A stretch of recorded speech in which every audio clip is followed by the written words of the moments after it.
starts now. Thanks for staying with us at 7:30. We start this half hour with a known fact. Parking in some areas of Charlotte is stressful. Whether you're driving a car or truck, there's a good chance you've run into warning signs about towing being enforced. And if you are towed, sometimes you're forced to pay a hefty fine just to get your vehicle back. Over the years, we've told you about predatory and illegal towing practices. I was approached by a gentleman that told me, I put a boot on your truck and trailer unless you give me $5,000 for the truck and $5,000 for the trailer. I'm not going to take the boot off. Now, North Carolina lawmakers want to do something to crack down on these practices. They've introduced multiple bills in the State House to protect you. Earlier today, the House Transportation Committee signed off on House Bill 577, which would set up a state commission to regulate towing companies. Last week, a similar bill passed the House Judiciary Committee. Lawmakers and drivers say it's an issue that needs to be tackled. It's kind of the Wild West out there. Almost like the Wild West with these towing companies. It is the Wild Wild West if you run into a bad apple, and the costs are exorbitant, not just to consumers, but also to businesses as well. I'm joined now by investigative reporter David Hodges, who has done extensive reporting on this issue. So thanks for joining us. Happy to be here.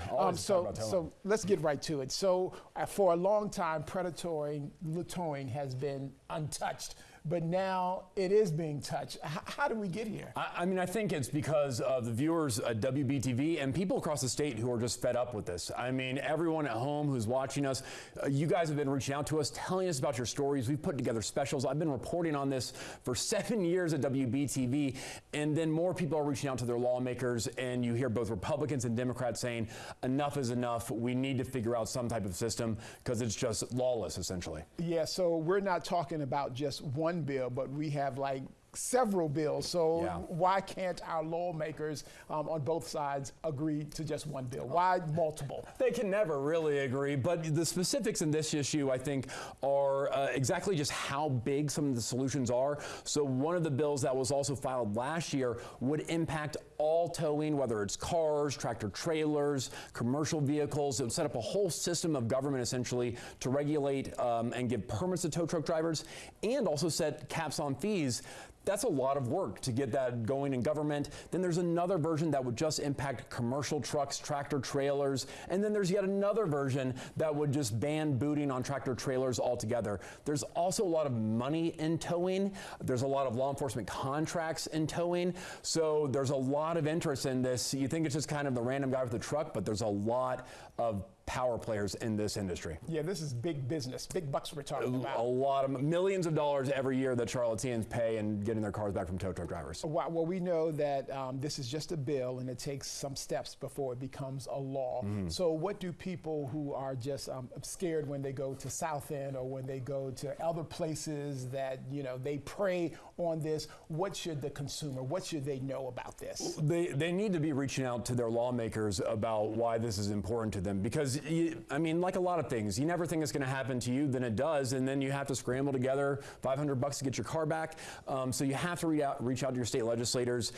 Both of the major bills for both all towing and then also commercial towing and tractor trailer towing, they would have to go a long way from where they are now in order to become law, so it might not happen this year.